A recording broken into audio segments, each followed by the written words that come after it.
friend, you and me, we are defining the parameters of our reality, individually and collectively. The patterns and the beliefs that we repeat as individuals and collectives are what is probable and likely and expected to show up again and again and again in our reality. Our ability to envision, to intuit, to imagine something new, not only for ourselves but also collectively, is part of what drives changes, shifts, mutations, modifications in the expected pattern of the life within you and around you.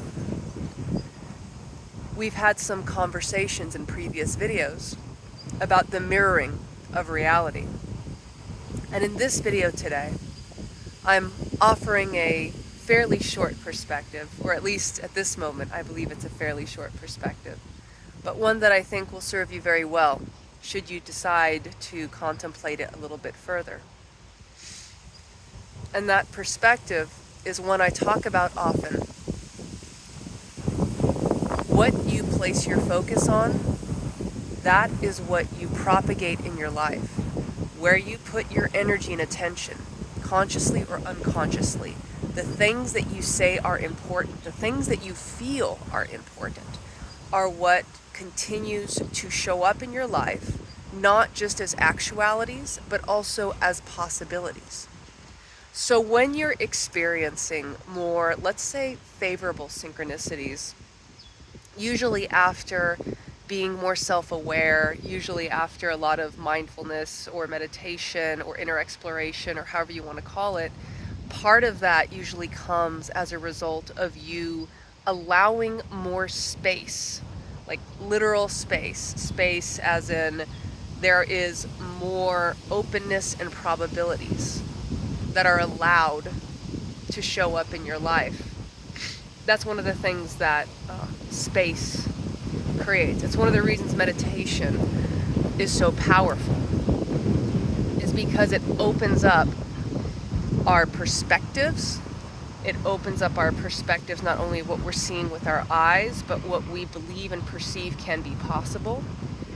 And it allows for new people, opportunities, seeming miracles and things to show up in our lives, and for us to notice them. Because that's the other key. Things can show up, but if you're not attuning to them, if you're not believing they can be so, if you're not noticing them, may as well show up in a completely different reality. So, what would be something you could do with that information right now? One thing that we talk about a lot in this channel is where we place our focus. If you feel inspired to, today, whenever it is that you receive this message, take a moment when it is appropriate for you to do so, when it's safe, and breathe in deeply through your nose a few times. Hands over your heart. Thank yourself for showing up, and then ask, what is the thing that I care about most right now? I want to know, more than anything else in my life at this moment, I want to know what that is. No shame, no blame, no condemnation. Please show me.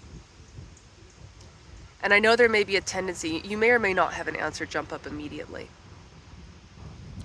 But if you sit with it, and you really allow yourself to feel what that answer is, if you listen not just with this part of you, but with your heart-gut system, and see what it is that jumps into your awareness, this may give you a really powerful indicator of right here, right now, where your focus is. Now the key is, again, I say no shame, no blame, no condemnation, because one of the reasons we often don't allow ourselves to see what we want is we may have other conflicting feelings about it. Simply being able to be aware of what you want without necessarily having to figure out how to get it for yourself, without judging yourself for having that want or not, simply being present with it does something very powerful in your life. It allows you to simply be aware of it without any specific kind of charge for it or against it, which sparks that process of alchemy. It sparks the process of integrating it into your conscious life.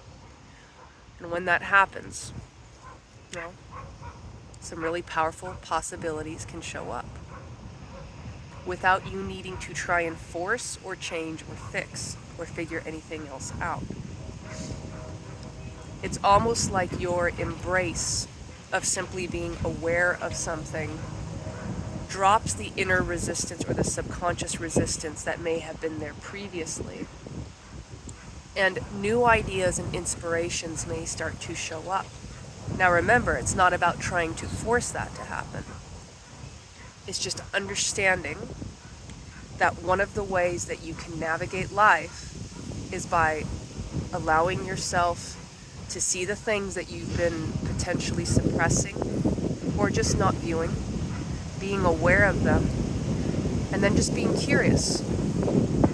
Allow life to work with your brain, with your intuitive heart, and with your gut, and see what it shows you. This is one of the ways that we can live in flow with reality. Without trying to force things to happen, we can see that when we place our focus on the things that inspire us, life meets us. I appreciate you tuning in today and having this conversation with you. I'll have some more resources in the description if you would like to check them out. And please, as always, feel free to comment.